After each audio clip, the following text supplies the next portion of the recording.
update 3.10 has arrived, guys, and we are going to talk all about these big bad black orders. Yes, we got info on every single one of their kits and a lot more, guys. And if you are ready for your Marvel Strike Force weekly news update, Khasino, tell them what to do, brother. Let's go scratch it. ValleyFlyin.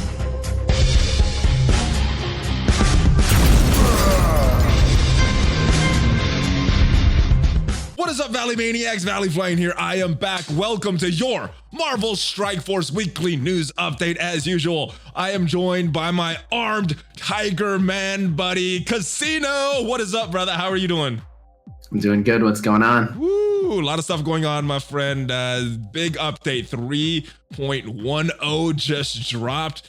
Got some new characters, some unexpected characters. I think people were expecting one of them. One of them was a little unexpected. We're gonna talk about them, their kits. The empowered version of Thanos is out. Plus, a lot of crazy things happened this past week before this update even dropped. So this is gonna be a news-filled video. There's gonna be timestamps in the description, and yeah, let's get into it because this is gonna be a long one, guys. I am expecting a lot. All right, so first thing that happened, we got some word of some delays. The Black Bolt Legendary event delayed from April, mid-April to late April, and now they are targeting April 27th as the date.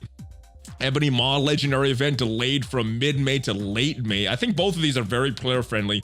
The one I'm a little disappointed with is the second run of Symbiote Spider-Man delayed from early April, which I was probably expecting today, as a matter of fact. Going towards mid-April, April 15th. What are your thoughts on all of these delays?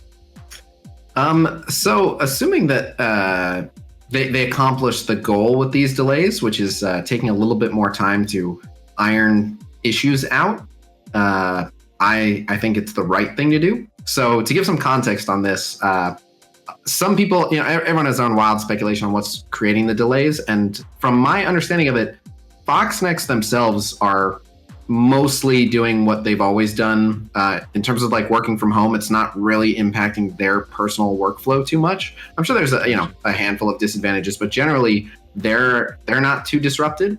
Where the delays are coming in are actually, firstly, they use third-party companies for various things. And some of those third-party companies aren't even located in this country. And so different countries have their own lockdowns and quarantines going on. And so some of those companies, people just can't go to work. And so, they've kind of lost access to some of those services. And then additionally, there's like delays within the Google Play Store and the Apple Store and various things for app developers. There's like a backup of getting things approved and stuff. So as I understand it, a lot of the delays are kind of just things out of their control, actually. Now, some of the delays, I know you mentioned not too much from working from home, but I know with myself, my kids are at home in school. We're having to manage a lot of their schoolwork online and stuff. So that's taking a lot out of my schedule, my wife's schedule. So I'm assuming any of the devs that have kids that are working at home have a lot less time because they're focusing a little more on their kids, not having the teachers do it. They're having to do that stuff too. So expected 2 out of 3, I'm happy with the delays though. So yeah. Yep. Overall, the delays are good. And one of the things that I believe they have some third-party help with is actually like quality assurance. Again, I could be wrong, but I think I remember hearing that at one point. And so if they want to take extra time to do more in-house quality assurance, I think that's a good thing, especially with like this patch just hit and there's already a handful of bugs. They're not even done compensating from the previous ones. No bugs in this update, right? It's a small update. It's a small update. No, we're gonna talk about that. There's a section already. Yeah, the funniest one for me, I'm sure we'll talk about, but the funniest one for me is trying to claim compensation from a previous bug is itself bugged, which is bugception. Oh yes, and then that one's gonna get bugged, and yeah, it's starting. It's starting, guys. All right, so we got some second anniversary events, some of which have taken place, some of which have not yet. We got this energy overload I like this event, and it went very well in conjunction with the second strike milestones, being able to spend more energy on these campaigns. How much did you refresh your energy for this event specifically? Quite a bit. What did you go up to? When I was getting the 2-for-1s on energy, I think I did all the 100s. I did as well. Yeah.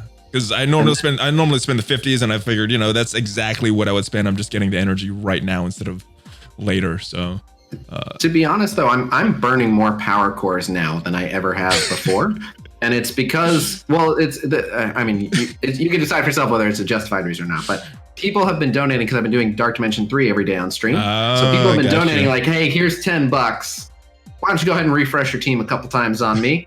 And so the way the math is working out on that is most of the time that people are donating, there's just some leftover cores from that day's worth of cores, or there'll just be a little overage in terms of like the core refreshes up to like 300 per character. And I'm like, even though you donated enough for me to be able to do this, rather than refresh them once right now, I can get 2 or 3 out of this tomorrow.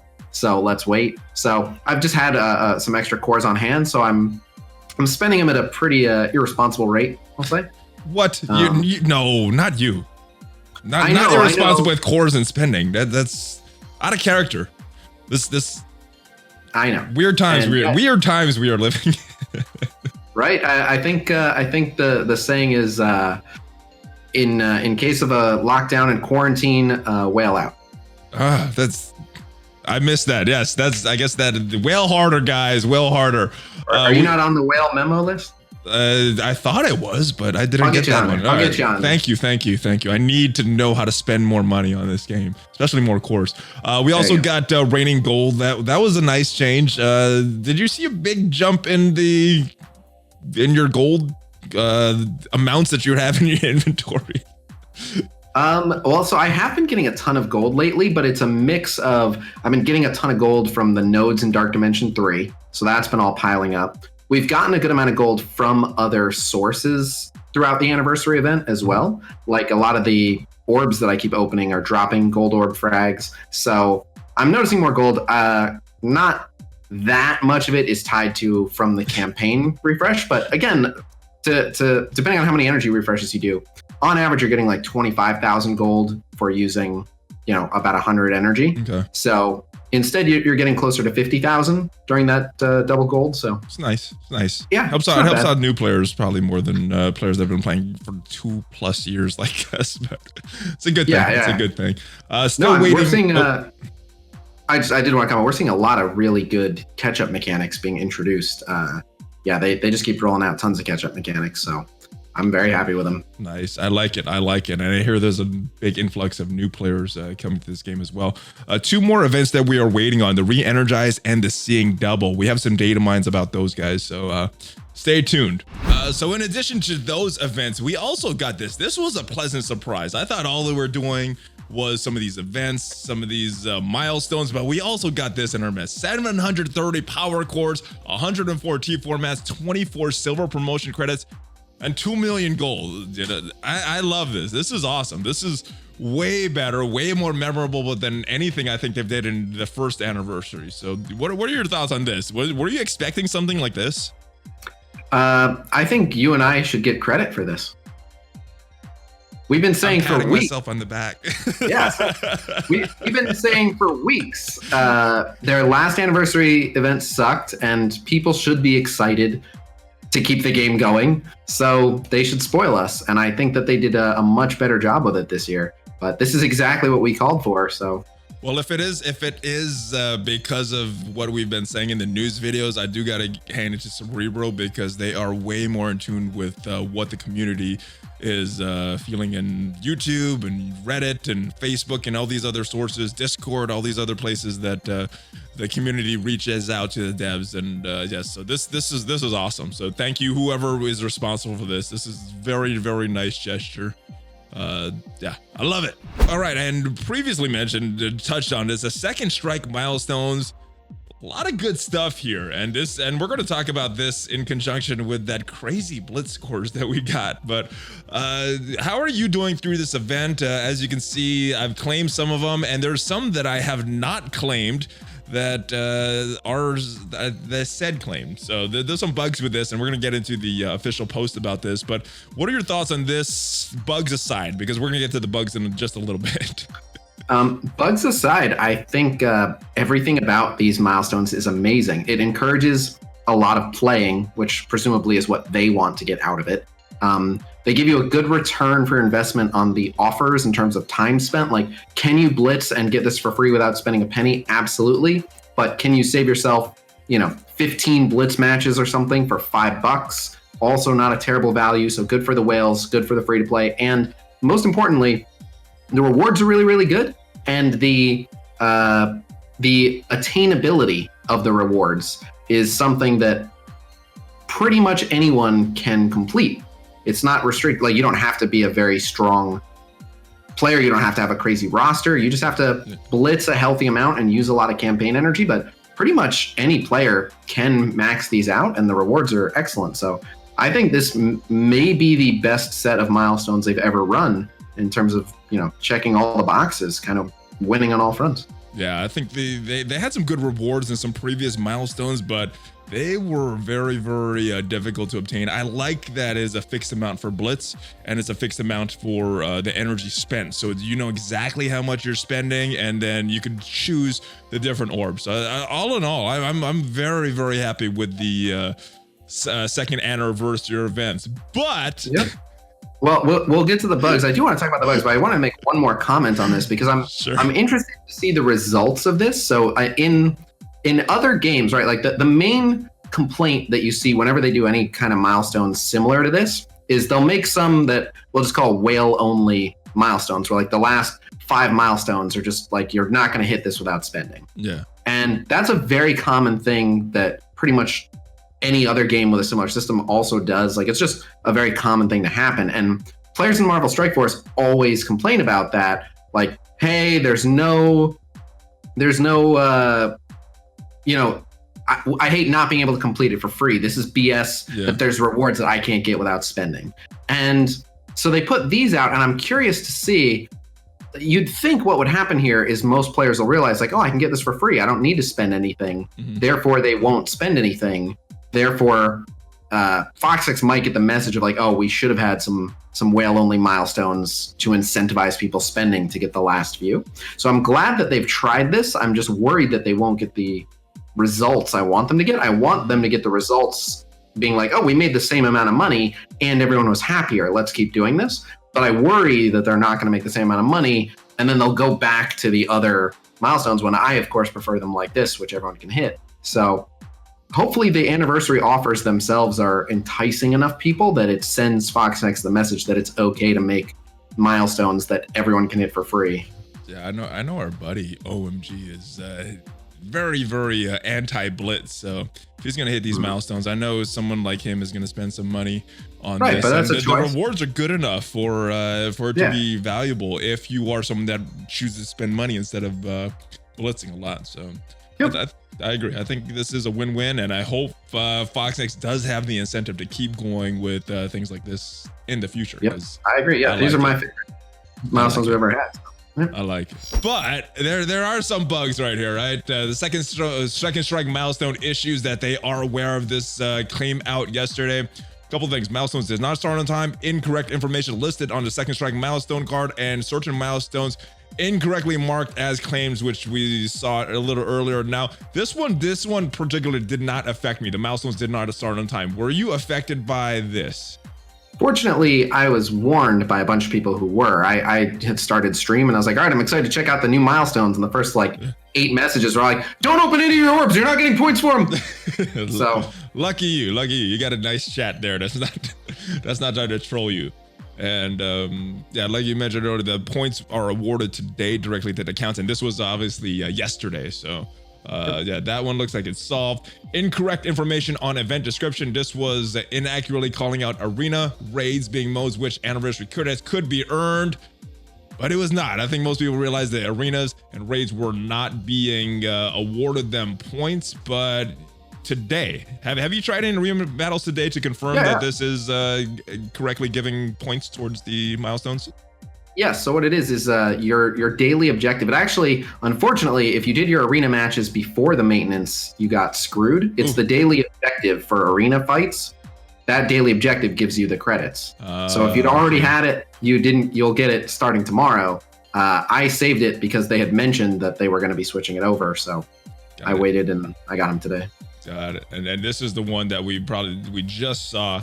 Looked at my account. Milestones. This one's been plaguing. Yeah. 33, 34, 36, 39, 41, and 44. So when you claim one of those, all the others in the group are marked as claimed. And this is something that they look like they're resending out some additional things later. Yes. Do you think this has direct correlation with the QA team being isolated and slightly handicapped? Yeah, it's very possible. It's very possible. It's such a weird, like, why those numbers? It's certain bugs just make me scratch my head. Like, how did that happen? And if you look at the pattern, like 33, 34, 36, 39, 41, and 44. Don't worry, 42 and 43 are fine. Like, what? I just, some of these bugs, I would love to know how this happens. Very complex code in there, my friend. That is these weird bugs that don't really make sense to outsiders just keep happening. They just have like one super brilliant savant coder, but he does everything in like Latin, and then someone has to come and try to translate it. Like, he did good work. As long as my translation is correct, it'll work perfect. I don't know how this happens, but yeah, this one's actually screwing me over a bit because Chat has wanted to see me kind of bulldoze the milestones. There's been a lot of donations for the anniversary offers. I'm like 2 or 3 away from the end already, which, by the way, is a total waste of money considering I could have just blitzed a healthy amount and got it for free. Yeah, you got like 5 more days, dude. Right. Well, so fortunately, I'll be able to relax for a few of those days and make more videos and infographics and stuff, which is good with the tier list stream coming up. But anyway, so this one's kind of screwed me because if I would have gotten one of the ones that I can't claim, I would have gotten the mini uniques I needed to just about get my Minerva to gear tier 14. Ooh. Right. Well, but so now I have to wait until after they're done for them to send out the ones I was supposed to get. So it's actually delayed. And I know that, oh, boo-hoo, his Minerva's got to wait a few days. I say that because I'm kind of in the same boat as you with Sinister, and that is preventing me from actually entering Dark Dimension 3. So, that for me, this is a little bigger one than this is first world problems. Yeah. This is first world problems, but these are at least justified. Like, hey, still though. Yeah, I know. Like, bug keeping us out of DD3. Hey, it's still some real BS, all right? Sometimes there's genuine first world concerns, okay? Yeah. All that's right. what this well, they're going to make it right, so that's a good thing. All right, here's the big one. Woo, here we go. I know you probably got a lot of heat for this and your predictions. I got 18 million. I was not even in the top 2,000. I saw the predictions. I'm like, you know what? I'm just going to chill this last day. I'm going to hit it. I'm going to drop down to tier 1 and I'm just going to blitz for these milestones. But bad idea because this was like the perfect storm. We got these milestones. We got people staying at home. We got some extra blitz energy in our accounts that I wasn't really paying attention to where it came from, but it was there. So it's like the perfect storm to get these crazy high scores. What do you think of this score? Where did I finish? I finished 2,785. Yep, you actually placed higher than me. I missed top 2,000 as well. Now I wasn't. It wasn't super critical. Like I wanted to hit top 2,000 just to show that I could, but it wasn't as super critical for me because I got Red Skull to the star level that I wanted already, fortunately. But I'm still upset that I didn't hit it, and I'm obviously more upset that the predictions were off. But yes, so I have been getting an avalanche of crap over the Blitz predictions. I was just like going in one of the Facebook groups because sometimes I just pop in like, oh, let me see if I can help any people, answer some questions. And then the first thing I see is 200 comments on a Facebook post, and it's in all caps, worst predictions ever. And I'm like, oh, here we go. I've had several people message me like, just so you know, you suck. You're the reason I didn't get the Red Skull I wanted. Someone hopped in stream today. One of the first comments in the chat was, hey, just so you know, your predictions have been really crap lately. Like, are you saying that because of the last one Blitzes? Because we were really close just before that. But yeah, you know, at the end of the day, they're called predictions for a reason. We gave it our best bet. What I think we're not getting enough credit for is we went higher than there's ever been before. We knew, so basically whenever there's a new character, it's a pretty safe assumption people are going to go as hard as they can. Yeah. So like I said, it is the perfect storm of tons of people home able to blitz all day. We did get a bunch of free blitz recharges, and there was a lot of incentive to keep going for the milestone reward. So it was the perfect storm. But we looked at that, and to be fair too, the day that we put out the predictions, we actually didn't know how much the anniversary orbs were going to cost or what the milestone rewards would be. All we knew on that first day was that we were getting 45 currency each time. So we could have updated it, but the reason that we didn't... And you guys have updated in the past, right? Yeah, we've done updates, but the reason we didn't update this one is because we had gone higher than ever before, and we knew enough to say people are going to go harder than they've ever gone. The question was, how much harder are they going to be able to go for this blitz than they've ever gone before? And even things like quarter blitz, where it's way, way cheaper to keep going, we haven't seen a jump like this. So we knew we got to go really high, and we went higher than ever before, and we were still way low. We just underestimated how much all of these factors combined would influence, you know, that big of a jump up in the scores. And yeah, a lot of people have been giving us crap, and it's like, hey, you know, I missed top 2002. Wasn't the plan for people to miss out, but this was the first time we ever had a mass quarantine coincide with a super desirable milestone event, coincide with tons of free blitz recharges. Just, you know, how do you call this? We guessed really, really high. Normally we get crap for going really, really high. It's like, stop driving up the scores. So we weren't really, really high, and now we're getting crapped on because we didn't go really, really, really, really high. So we tried, man. All right, I'm gonna talk about the elephant in the room. Because there's been a lot of accusations on Reddit about Blitz bots. How much do you think that played a factor into this? I'm sure there's some people in the top 2,000, but I'm thinking the majority of it was just that perfect storm that we talked about. Right. What are your opinions on bots? What percentage of this top 2,000 you think actually played all of these matches, and how much do you think is coming from bots? It's difficult to say, but I don't think that blitz botting is as common as people think it is. I don't doubt, like, I would never go so far as to say, well, actually, so I just saw someone right there that I know uses a bot. Oh, no, you don't have to go find him. Just someone for sure. At least one. Now I can say at least one. But a perfect example is like Dancing Dirk right there. I know for a fact he doesn't use a blitz bot. He's in my Alliance family, and he goes super ham every single blitz. If you click his profile, he has an insane amount of blitz wins. I just want to give him a shout out. He's one of the few people I know with more blitz wins than me. Yep, he's in our F team, which is actually better than our A team. But scroll down to just to show how many blitz wins he has. I just enjoy a moment of glory, Dirk. Look at that, 38,373 blitz wins. This guy is just blitzes all day. And when I tell him, like, I'm taking this blitz easy, he's the first one to be like, you little softy.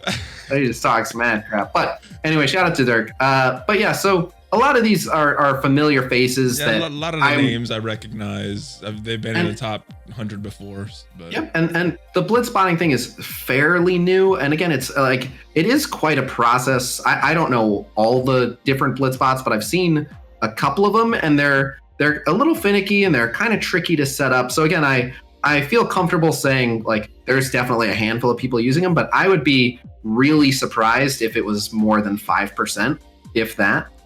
I don't think it's that common, and you have to remember, everyone doing this is taking a crazy risk. Anyone who's blitz botting is at risk of just being banned immediately. You know, if the devs figure out how exactly to pin it down or whatever they want to do about it. And so I don't I know exactly how to blitz bot. It's not worth it. I'd rather miss out on some top 2000s than get banned. I mean, that's just for us, where we make videos about this. There's no sense to even do that.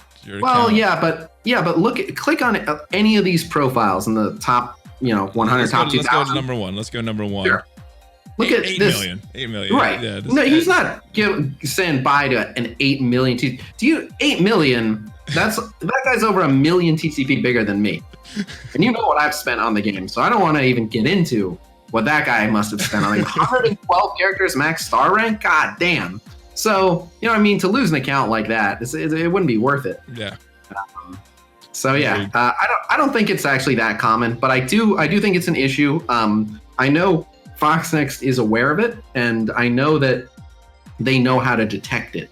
As for what's taking them so long to address it, I'm not sure, but I know they're aware of it, and I know that their stance isn't, yeah, no, it's fine. Like as you saw, like they play the game as well. Yeah. So they don't want to be losing to Blitz Botters either. So yeah, we'll see what they do about it, but I do encourage people like continue making a stink about it because it is a problem that needs to be fixed. But don't worry that Foxnext is like pretending they don't know what's going on. They're aware. They're aware of that and the Shell alliances too. Actually, might have some somewhat breaking news for you here. Did you see the broken Blitz UI? No. So what am I looking at here? So someone sent me this. They accidentally broke their Blitz. Yeah, exactly. This is what I was going to show you. So this was prior to the update. They accidentally broke their Blitz. And you can see in the top left a button, auto sim off. So one of the reasons that I suspect that they are not taking specific action to deal with Blitz Botters is that they're basically adding their own built-in auto Blitz to the game. By allowing people. Interesting. We saw some weird data mines about this, but not a lot of talk. But yeah, I guess there's some code in the game now that thinks that this may be something on the horizon. Yep, there's a few interesting things about this broken Blitz. A few of them that pique my interest. The first is the auto sim Blitz on off. I'm gonna take a guess here. I could be totally wrong. This is purely my speculation, but I'm gonna guess if they allow auto simming, it's gonna be something like you can get 70% of the points of the win if you want to auto it. If you want to manually play it, you can get more points for more time. Probably something like that. You know, I don't know what their percentage will be. I'm just, throwing numbers out. Or it's just simming the whole battle, like if it went on auto. Like there's some teams you can throw it right on auto. X-Men 8.3 auto is pretty much whatever team. Other teams, you got to play it out a little more. So maybe you have to use those fully auto teams. Maybe it's just a full sims. Like, oh, here's your points. You would win with that team. Yeah, maybe. Certainly could be that. But so a couple other interesting things. Yeah. If you look up at the top, requirement only 3 to 4 gold star. That could mean that they are taking my advice and making multiple simultaneous blitzes with different rewards based on the requirements to enter that blitz, and that way you mainly have whales going against whales, mid-game players going against mid-game players, newbies against newbies. So gotcha. We'll see, but yeah, just imagine like 3 Red Skull blitzes all going on at once, like a 1 through 3 star, a 3 through 4 star, and a 5 through 7 star, and you could choose which one you felt you would do the best in, and you'd have to make some new interesting teams for that, obviously, but your competition would be mostly players around your TCP level, because like if I can't use anyone below a 4 gold star, I don't have a lot of characters to even enter that with. So this is interesting because they talked about some blitz changes coming before all this social isolation went on, coming mid-April or so. So I'm curious to see when they would actually implement this and if this is some of the changes they were talking about. So this seems to me like a big enough change that it would make sense as like a 4.0, but they have some other stuff that I think is a pretty safe 4.0, like live PvP, which we'll get to. I'm looking forward to that. That looks same. So the last thing I want to point out, and this could just be like some graphical thing that they built in and never plan to use, who knows, but if you look at the top, that's tier 1 battle 6. Oh yeah, I see. Okay, got it. So maybe they're expanding the battles in the tier. Maybe they just made a bunch in case they want to do a special blitz with bigger tiers. Who knows? But something. Interesting. So hopefully we'll see this in 4.0. Yep. Oh, and lastly, if people are confused why it says arena all over the place, this used to be called arena, and then they changed it to blitz. Yeah, on the front end, but I guess it's still coded as arena on the back end. And because I think arena was what, battlegrounds. Yes, the current arena was called Battlegrounds in, I think this Soft launch, second patch in the beta. I don't know, whatever. But yeah, it was called Battlegrounds, and then this was called yeah. Yes. Yeah, so this is Blitz. They call it Arena on the back end. Yeah. All right. And if that Red Skull Blitz and all that Blitz information wasn't big enough, we got a big, juicy update that just dropped 3.10. And most people were expecting Proxima Midnight. Corvus Glaive is the other character. So before we talk about anything else, what is your reaction to Corvus Glaive being the second character and not Ironheart, like myself and a lot of people were expecting? I was on that list as well. I was expecting Ironheart. And so two things. One, this is going to be news to most people. Confirmed Ironheart not coming in 3.10. Some people are theorizing like, oh, are they also going to make Ironheart available, but just didn't say new playable because she was already on the roster? But no, we're not getting Ironheart. But so the reason for the confusion, I thought I remembered them saying we're pushing her back to next patch. And so I went back and watched, and what was actually said, it was during a strike time is where they announced it. And I want to say it was like the new creative director or something, one of the really head guys. That guy. Yes. He said we're pushing her back a little bit. Instead, we're gonna make Red Skull available. And so just that phrase, we're pushing her back a little bit, that sounded like next patch. But so now we have to assume she's coming, in 4.0. But yeah, or hopefully not, she does. Or not, because of the Black Order that looks like they have a hard deadline late May for. So right, exactly. And then there's the Black Widow stuff, presumably. So yeah, who knows what they're doing? Hopefully she does not become the next Carnage or Cyclops. But all right, we're gonna get to the Thanos kit in just a little bit. Hydra Sniper got a little bit of a bump though. What are your thoughts on that? Small, but I think a necessary change. If you want to pair him with some other non-Hydra minions, non-minion Hydra characters. It makes the Blitz team, if you want to run like Crossbones or Winter Soldier, a little bit better having them on there, but not too critical. But yeah, I mean, it's just more synergy with more characters. Definitely not a bad thing. All right, and the advanced option that they were talking about was something that I think was previewed in that same Strike Time episode you're talking about, cycling through your Blitz opponents. I know you were streaming a little earlier. What are your thoughts on this? Is this great? Not so big of a deal, or what are you? Where do you stand on this? I love it. As someone who blitzes constantly, it's a major time saver. It's actually not exactly like what was shown in the video. So in the video, as soon as they hit the arrows to go to a new team, it generated a new opponent. And this, I believe, you have to hit the arrow and then find that confused me a little bit at first. I'm like, oh, you got to hit the button on the right to make it go. So, but still, it's still much quicker. So. Yes, agreed. All right, and we have a new character, Proxima Midnight. As you can see, I currently don't have her unlocked as of us recording this. I know you have her unlocked. I saw on stream you had her about 44k, pretty beefy. What are your first-hand thoughts on Proxima Midnight? So I'm actually pretty surprised by one thing about her in particular. She is now the fastest solo character in the game. Interesting. What is her speed? 124.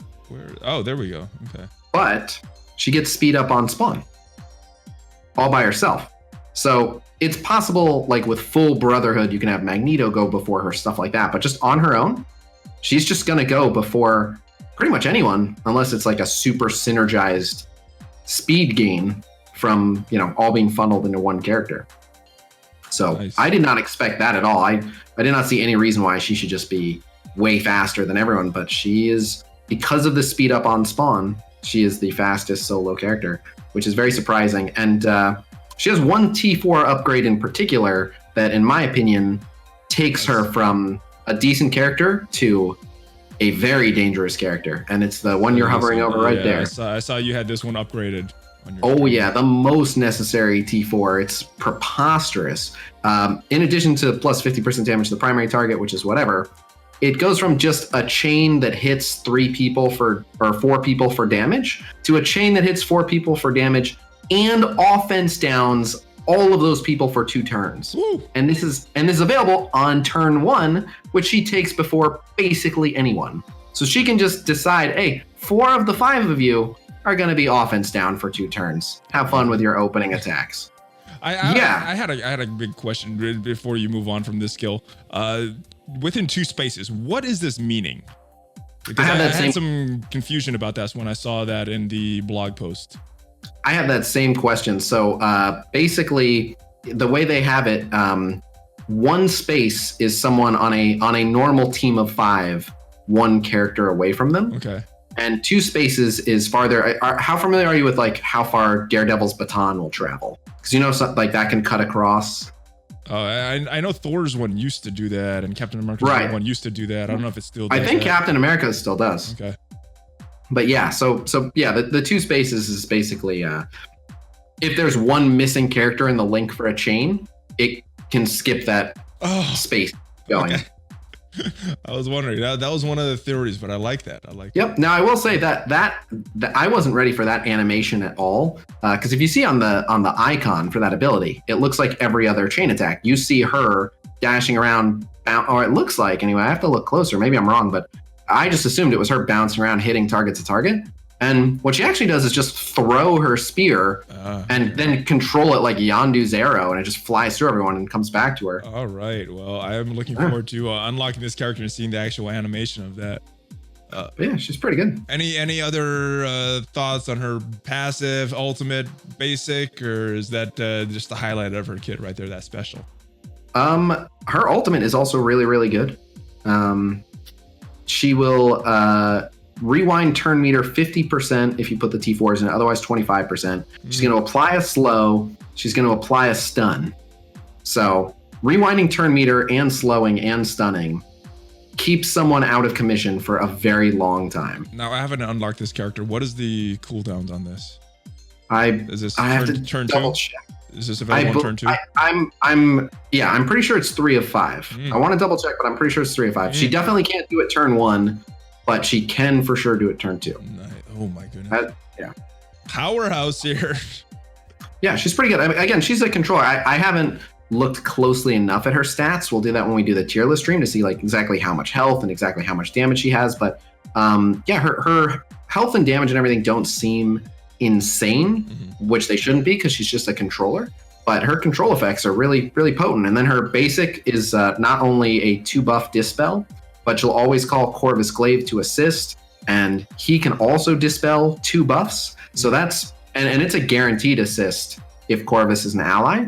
So that's and both of their they have very similar basics, right? Yes, they do. And with one another, they make each other's basics unblockable and undodgeable. So every time either one of them basics, I think they always assist each other. I could be wrong, but I know she always gets a Corvus assist, and I think he always gets an assist from her. I think so. Every time one of them basics, the other one assists, and you're getting an unblockable, undodgeable 4 positive effect dispel. It's like the Yo-Yo Black Bolt thing on steroids. Plus the rest of her kit is good, man. Yeah, they're pretty mean, but I think they struck a good balance with like she is a decently strong solo character, but by no means you can't just plop Proxima into a team and have her completely take over the match. Yeah. She's not that crazy good, but yeah, the synergy really elevates her, and yeah, she's above average for sure. I like her. All right, speaking of synergy, let's talk about her husband.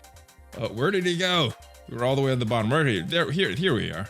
Corvus Glaive. We talked about that basic, looking very similar, attacking the primary target, piercing, and cannot be blocked, cannot be dodged, and always getting assist with that T4 in there. I think this is worth the investment once they're both out. Maybe not right now, but once these guys are both out, it seems like a no-brainer for both of these, just what they could do and what you said, clearing both of those positive effects. Yeah, four positive effects. Yeah. Each time either one of them fix. No dodging, no blocking it either. Right. Jeez. Exactly. Anything else stand out about this kit? This looks like just a big damaging move. No taunt, no stealth though. So like a better version of Deadpool's. I think it's his special. It's a slightly better. If I'm not mistaken, I don't remember the exact damage numbers, but I think it does slightly less percentage compared to Deadpool, but it's piercing. And I have to check. It could be more, and I haven't looked at his base. It could be more, but yeah, it's basically a Deadpool special. but also ignoring the stealth, which Deadpool doesn't do. So a little better version of Deadpool. The ultimate, attacking the primary target, piercing damage. Stealth, it deals double damage against the primary target, adjacent targets, and this is just a big damaging move, it looks like. Thoughts on this? The T4 doesn't look that crazy, the little extra piercing, but maybe it is depending on what his stats are. Yep, I mean, he has crit rate and stuff. Yeah, I want to see his stats, but yeah, he seems pretty straightforward. He seems, you know, for empowered Thanos, which we'll get to, obviously you have to have him. Yeah. But in terms of what he brings to the team, he's not bringing anything too insane. Like the dispels on his basic are nice, and making him and Proxima unblockable and dodgeable is nice. But yeah, he's not doing anything too crazy. He's just there to hurt people, and he does that pretty effectively. Yes, and he will give Thanos the Mind Stone, which gives him offense up for 2 turns. So. Yes. So 2 of the 6 done already for the Infinity Stones going to Thanos. Yes. And any other thoughts in here, or should we move on to our empowered Thanos? We can move on to empowered Thanos. Did you get to see the animation of Thanos getting the stone? I did not. So it's pretty cool. When you team him up with Proxima, the space stone basically comes like flying in from the sky and just goes right into his gauntlet, and then he has a little power animation in the gauntlet as it's like surging with energy. Nice. I'm gonna have to check that out once I'm gonna unlock Proxima probably either tonight or tomorrow, so I'll be checking that out. So here we go. Boom. The empowered version of Thanos. We were all wondering, how strong is this? Will this change the arena meta? Do you need all 5 of these characters? Obviously, 2 characters are missing from this full team, but let's take a look at this. This is attacking the primary target. Jason targets 240% damage, bleed, 80% chance to counter. You're always getting a counter with the T4 and more damage. Yep, it made his basic a splash damage basic and guaranteed counter. Okay. So which is good, and he's gonna get like 30% damage and stuff, so it'll hurt. This is the big and he should have offense up. This ability, this is crazy. This is the strongest ability in the game, but it has a lot to do with his focus, and I'm curious to see if he'll be getting focus from other places, because he doesn't have freakishly good focus, and they're only giving him 30%. So as amazing as this ability is, it might lack some of the desired punch without the necessary focus, but we'll see what happens with Ebony Maw. I'm thinking Ebony Maw is going to give him a bunch of stuff. Flipping positive to negative effects for allies, flipping positive or negative to positive effects for allies, positive to negative for enemies, applying taunt to Cull Obsidain, unavoidable, cannot be blocked. Oof. Yeah. Jeez. 2-turn taunt to Cull as well. Oh yeah, with the T4, yeah. Jeez. Craziness. Yeah. Oh, it's all when you put the T4, and it's 3 when the T4 is not in there, but. Yep, but it's a Scientist Supreme special and a Doctor Strange wins, except it's unavoidable and unblockable, and it puts a 2-turn taunt on the tank. So if he gets blinded, does the unavoidable mean he could still hit this, or is that? So there's 3. Ignoring can't be blocked, which is pretty straightforward. There's unavoidable, undodgeable, and cannot miss. Undodgeable means can't be dodged. An evade buff, by the way, counts as a dodge. Evade buff just means the next incoming attack will be dodged. So undodgeable means ignores dodge, ignores evade.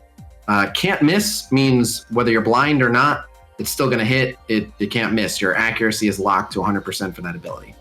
Unavoidable means both of those things. Oh, I know I did a video about it like 2 years ago. I don't remember what it was. But yeah, unavoidable and unblockable. A better version of Scientist Supreme, because hers can be blinded. So yes, woo. This would be very good in the raids if you had that full team. Jeez. It's I'm not convinced that they'll be the best raid team, but this move in particular, very good in the raids. Yeah, I can see some instances where it'll be nuts. Yeah, but yeah, you would have to have that full team for that to happen. This is a good move as well.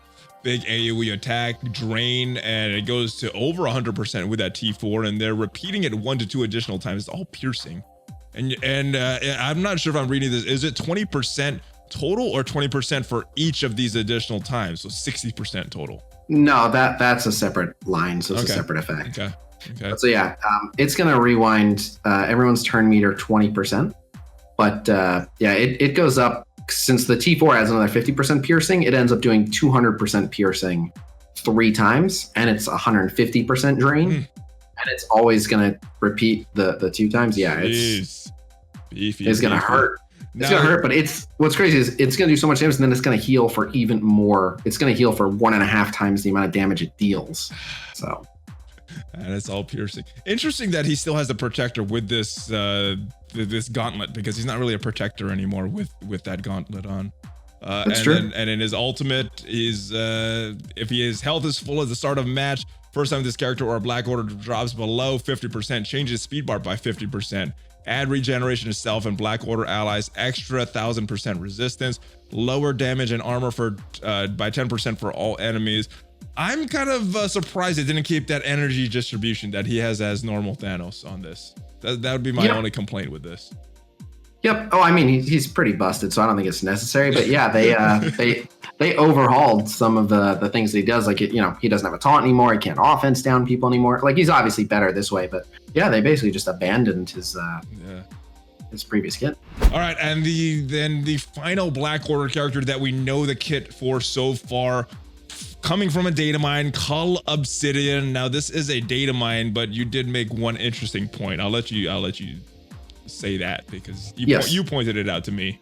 Yep, you did the right thing, which is always reminding people it's a data mine. It's subject to change, which is absolutely right. And it's Fox next. You never know, might change. But the reason that his kit info is in the data mine is because his art and everything is all over the Proxima event campaign. I'm sure he's going to make an appearance in the Proxima Midnight campaign event, so they pretty much have to have his kit nailed down because he's going to be in that.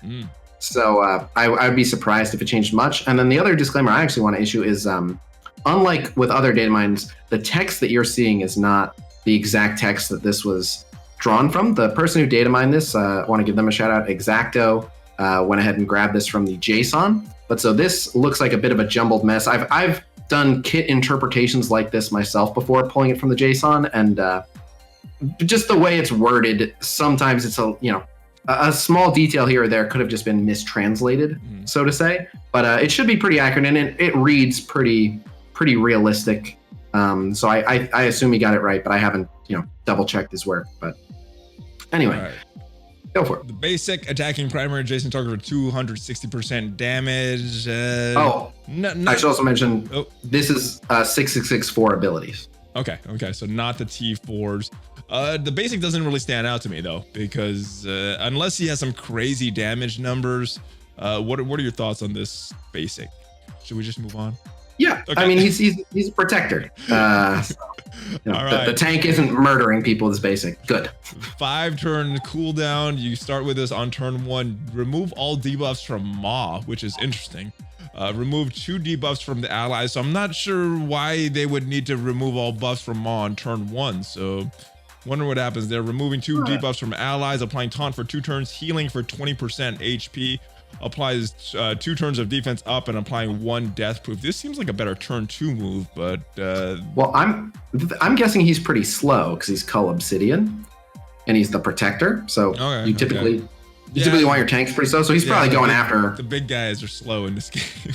Yep. So he's probably gonna undo a bunch of stuff that gets applied on turn 1 by the characters. So this is countering AIM, maybe Supernatural, some of those high debuff teams, Brotherhood. Yeah, it's Brotherhood in particular. I guess people would have still missed their first turn abilities, but still. Yeah.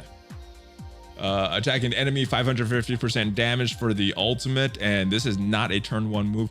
Damage 25% for each stack of death proof. Remove, transfer all buffs, not specified where they go. So I'm gonna guess Thanos. Thanos. Probably Thanos, but. Yeah.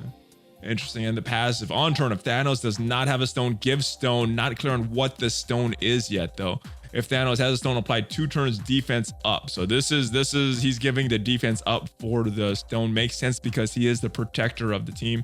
If ally drops below 75% HP, apply death proof up to 5 stacks. Jeez. Well, we're getting to why that's necessary. Jeez, this can be applied while stunned in any character in the game. This reoccurs at an ally hitting at 50% and 25%. If Thanos is an ally, apply 30% max HP to Black Order allies. Thanos is an ally or Maw is attack that enemy for 250% damage. Yeah, I wasn't too impressed with the basic special ultimate, but that passive, oh my goodness. Jeez. Yep, his passive is good. It's not that crazy. So basically what it's saying is he is going to tank okay on his own, but his way of protecting people is like, rather than giving them defense up, he's saying, hey, when you drop below 75%, have a death proof on me. When you drop below 50%, have another death proof on me. When you drop below 25%, have another death proof on me. So he's essentially like saving people by being like, hey, by the time you're in critical shape, you should have 3 death proofs. You're welcome.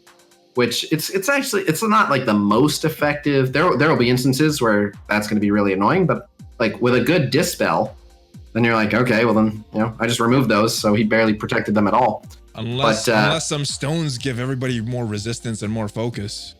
Well, so we're going to talk about sort of that next. But yeah, I like that he has like the Punisher passive for Thanos or Maw. But I think I have another bit of news that you weren't expecting here. Uh-oh. What is this? Surprises, baby. I love them. All right, guys. And this is an article from comicbook.com that you just sent me. I have not checked this out previous to us recording, but it has some little blurbs about the Dark Order, the Black Order, excuse me, and Ebony Maw. We have some insight to her kit. Ebony Maw is the Black Order's dark sorcerer that specializes in buffing his allies while weakening his enemies. Ebony Maw gains defense up and applies it to his allies, so that's what's missing from Cull Obsidain.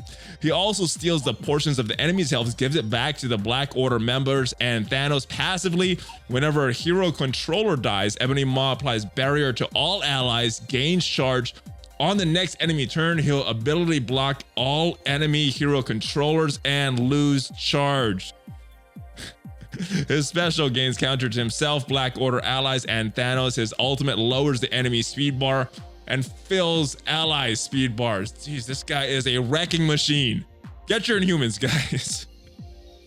Yeah, absolutely. Jeez. And yeah, I just want to point out what was pointed out to me on stream, which is this is yet another good answer to Phoenix, because as soon as an enemy hero controller dies, everyone gets a bunch of barrier. So when Dark Phoenix spawns in and does her damage, his team will already have barrier. And then he's charged, and as soon as the next enemy takes a turn, any hero controllers get ability blocked, and Dark Phoenix is a hero controller as well. So yeah, this is absorbing the Dark Phoenix passive and then ability blocking Dark Phoenix, creating just more of a window to take her out. I'm sorry, Gene.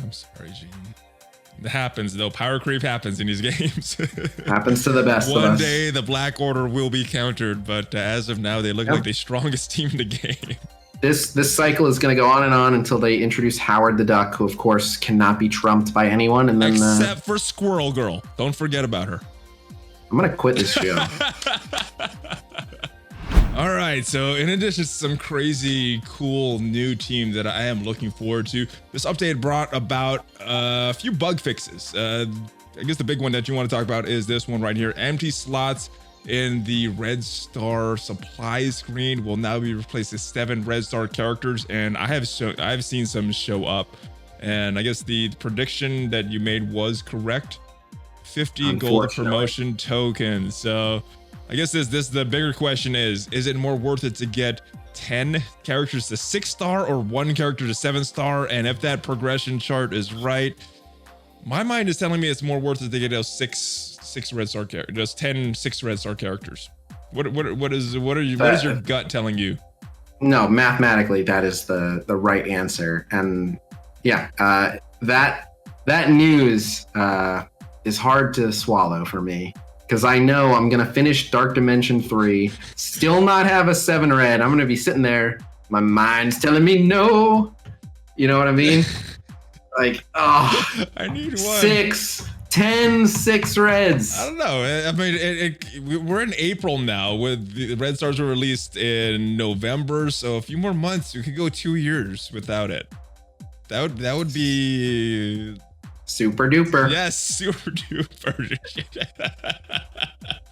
All right, and as with this update, there are some bugs, some of which are already being reported and are well known by the crew at Foxnix. Cerebro posted this a little while ago. The HUD from the main will sometimes appear during combat. Yes, I have experienced that a lot. Same. Falcon's special ability is causing the game to crash. Ugh. That is his best ability, so no using Falcon right now, I guess. I disagree completely. I started using Falcon immediately on my arena defense. And, oh. I think I'm going to put him in there as well. The 10 for 10 compensation inbox is not allowing some players to claim these items. This compensation package will go out tomorrow. Have you experienced any other bugs besides these? Besides those, and then the milestone ones, like as we talked about, yeah, that compensation inbox message. I'm not sure if it's the 10 for 10 compensation, but it's all it's the like war credits and raid credits and blitz credits. That one, it might have been the 10 for 10, but yeah, I had that issue. I'm trying to think, were there any other bugs experienced? I don't think so. I had an arena battle just stall out and I had to force close, but that's was it involving Falcon? No. No. Oh, I meant arena defense. If I said war defense, I screwed up. Oh, I meant arena D. Oh, I should put him on war D too. Nah, that'll screw my power armor. Never mind. Anyway, yeah, any other bugs, let them know, guys. Let Cerebro know so he can report them, and if there's enough of them, hopefully it gets fixed soon. All right, and that's gonna be it for this video, guys. There's so many new datamines that came out. We're gonna do a whole new separate video just on the datamines, so check that out. That should be released pretty soon after this video is released, and I will see you guys next time. Khasino, again, thank you for joining me. Tell everybody where they can find you, my brother. I've been streaming on YouTube every single day between 5 and 6 p.m. Pacific time. So youtube.com/Khasino. Just put out a video on the top 5 characters that I keep asking the devs to put in the game. Came out good, so go check it out. Nice.